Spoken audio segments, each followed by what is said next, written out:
Muito obrigado por escolher o JR 15 Minutos como o seu podcast. Aqui a nossa função é aprofundar as notícias que mais mexem com a sua vida.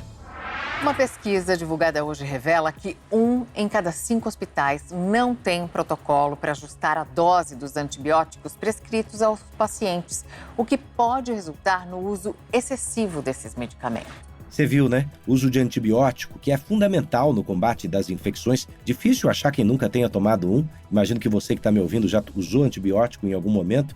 Por outro lado, ele também pode trazer riscos sérios quando administrado de forma inadequada. É por isso que tem que ter prescrição médica, é por isso que ninguém pode ficar se automedicando. Pedir para um amigo, conseguir uma receita, vai dar errado, hein? Atenção, inclusive, porque tem uma pesquisa da Sociedade Brasileira de Infectologia revelando que mesmo nos ambientes controlados, mesmo nos hospitais, antibiótico é um problema. 1 em cada 5 hospitais não tem um protocolo correto para ajustar a dose desse tipo de medicamento. E tá aí uma prática que aumenta a chance de surgir a chamada superbactéria. Você sabia que elas já provocaram quase 50 mil mortes no Brasil por ano? Eu vou conversar agora com Marcela Bandeira, que é médica e infectologista do Hospital Moriá.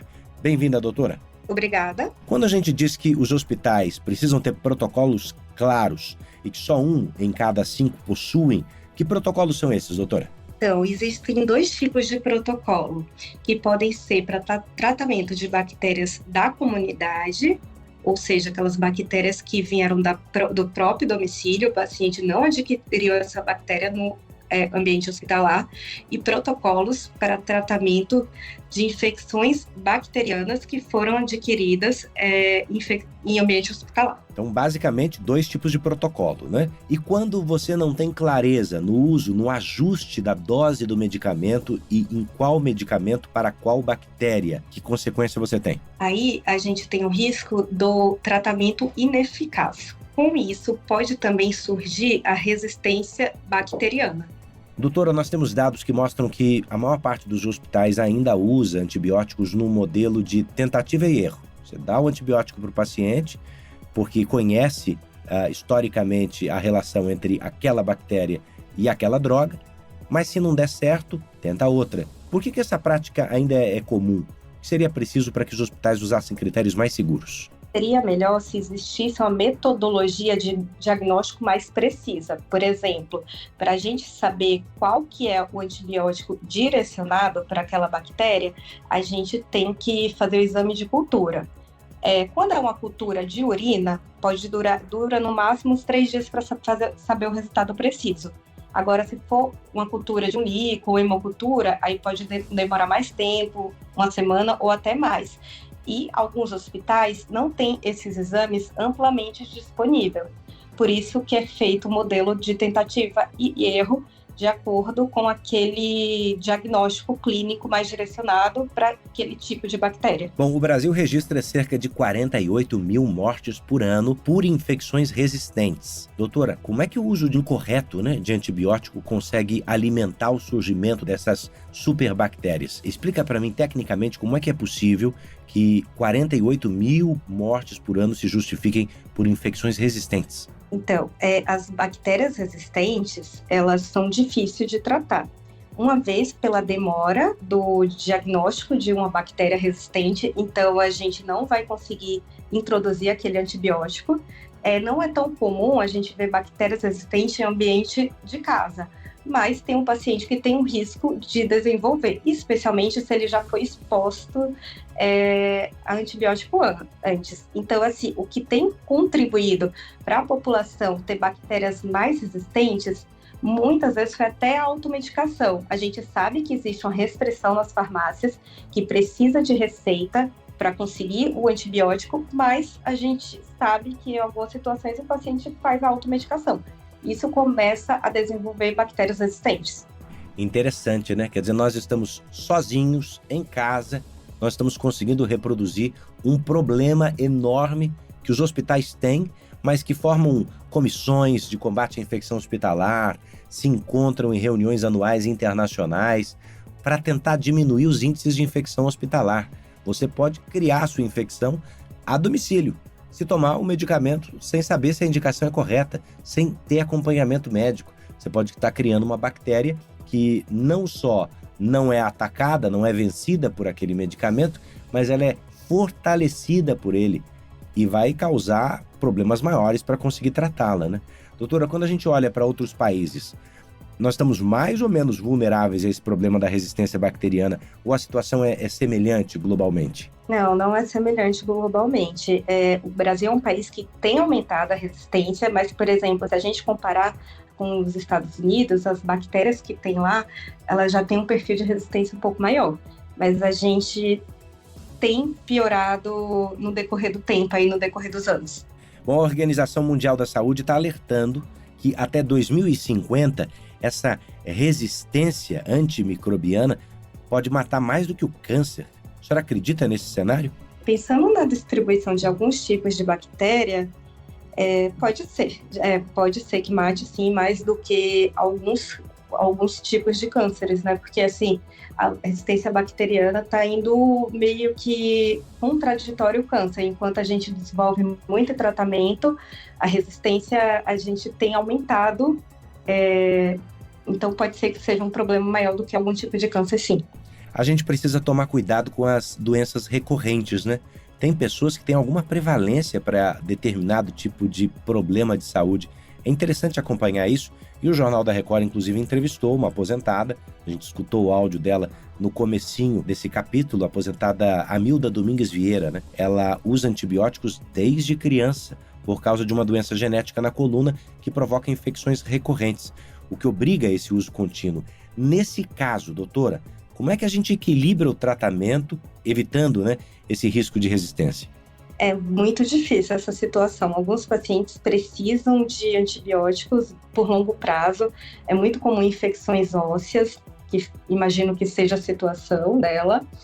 E mesmo assim, em situações que a gente precisa tratar por um tempo maior, a gente tem tentado, eu digo infectologistas, reduzir o tempo de tratamento. O que no passado a gente tratava, às vezes, uma infecção óssea por um ano, mais, a gente tem reduzido para 12 semanas, 24 semanas, e se por acaso não resolveu, considerar uma limpeza cirúrgica, para a gente reduzir esse tempo mesmo. A enfermeira Mara Machado, que também conversou com a nossa equipe, destacou que o erro no uso de antibióticos começa, ou costuma começar, na porta da emergência, dentro das UTIs. Como é que pode ser feito um controle para mudar essa realidade? Na verdade, o erro acontece em todo local, porque a população também falta um pouco de conhecimento.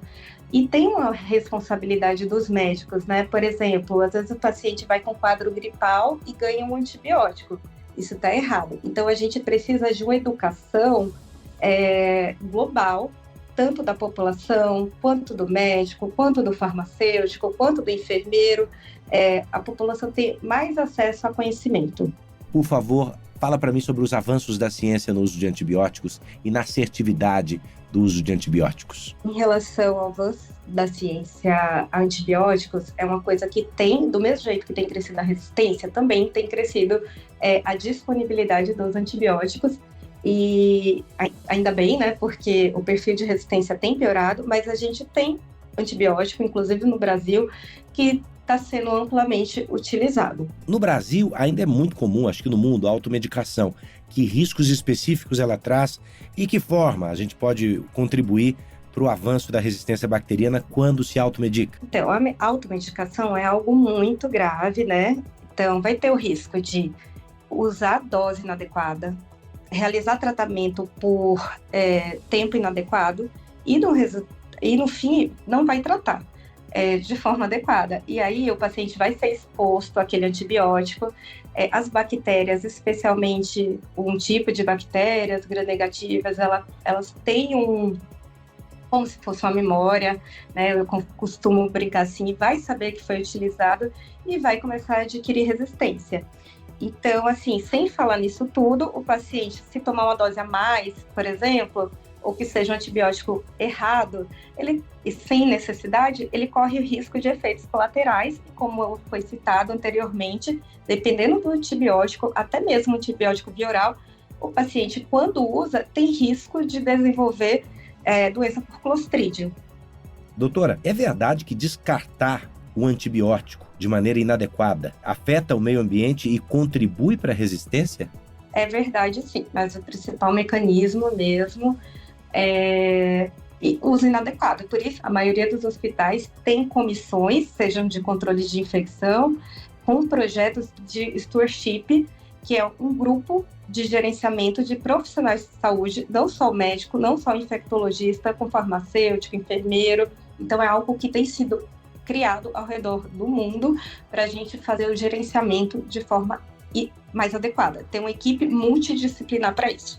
A senhora já falou sobre as nossas esperanças no futuro da ciência em relação ao uso e desenvolvimento de antibiótico. Provavelmente, a gente está caminhando para uma medicina de precisão no combate em todas essas doenças, mas eu gostaria do seu recado final sobre a importância da população colocar a mão na consciência, evitar, banir essa rotina de automedicação e, do outro lado, como é que os hospitais podem diminuir suas taxas de infecção hospitalar e de resistência. Em relação à população, é muito importante não duvidar do médico, que às vezes uma coisa muito comum, por exemplo, no resfriado, o paciente acha que está com sinusite, com infecção bacteriana, e aí quer o antibiótico, mas não é, na maioria das vezes, não precisaria do antibiótico.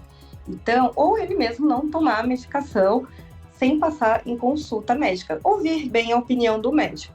E em relação aos hospitais, como diminuir os índices de infecção? Então, ter uma comissão do stewardship, que é um gerenciamento adequado por uma equipe multidisciplinar, não só formada por médico, como eu citei, médico, enfermeiro, farmacêutico, para a gente ter vários olhos, sobre o uso adequado ou não daquele antibiótico, e não só adequado ou não, mas também em relação à dose, o farmacêutico hoje em dia ajuda bastante isso. E uma coisa que a gente de acordo com o critério da Anvisa, que a gente acaba notificando como infecção hospitalar, que hoje o nome é novo, infecções relacionadas à assistência à saúde, é evitar o uso de dispositivos, sonda vesical de demora, catéter venoso, que é o PIC, ou catéter venoso convencional, e, se possível, a gente não fazer outros procedimentos como intubação, ventilação mecânica não invasiva, para evitar que a gente tenha maior risco para infecções hospitalares graves. E são essas infecções que eu citei que podem causar um maior risco de morte e mortalidade. Aí estão os desafios. Agora a senhora não pode ir embora sem responder a 2 perguntas que todo infectologista já ouviu na vida. Primeiro, mito ou verdade que antibiótico tem que tomar no mesmo horário todo dia? Mito, em partes. Tem que ser, o ideal é ser no mesmo horário, por quê? Porque corre o risco de errar menos. Então, quando toma antibiótico, o ideal é não perder dose. Agora, assim, meia hora, 1 hora a mais, não vai fazer tanta diferença, tanto impacto. Agora, o que é importante frisar é que existe uma regularidade que é para o paciente errar menos e fazer o tratamento de forma adequada. A outra pergunta é, o tratamento de antibiótico costuma ser 5 dias, 7 dias, 10 dias, depende da doença e da droga. Mas as pessoas costumam pegar o tratamento no final de semana e falar, doutor, e aquela tacinha de vinho, vai cortar o efeito do antibiótico, sim ou não? Isso é mito. Tem um ou outro antibiótico, por isso que é importante perguntar ao médico, que vai ter efeito colateral, que aí são efeitos colaterais ruins. Então, a maioria não vai cortar o efeito. Por que o médico fala isso? O paciente está doente, está com infecção bacteriana, está tomando antibiótico, fazer uso de bebida alcoólica não é uma boa prática. Sempre que o paciente está doente, ele tem que tentar melhorar a saúde dele. Doutora, eu quero agradecer demais a sua participação no podcast JR 15 Minutos. Marcela Bandeira, médica infectologista do Hospital Moriá. Obrigado, doutora. Eu que agradeço. Esse podcast contou com a produção de David Bezerra e das estagiárias Amanda Fusita, Bárbara Maiato e Yasmin Logrado. Sonoplastia de Bruna Franco. Coordenação de conteúdo, Deni Almeida. Direção editorial de Tiago Contreira. Vice-presidência de jornalismo, Antônio Guerreiro. Você pode procurar o JR 15 Minutos que nem pão quentinho, viu? Toda manhã no seu tocador de podcast predileto. Também no portal R7 e nas nossas redes sociais. Bora pra próxima!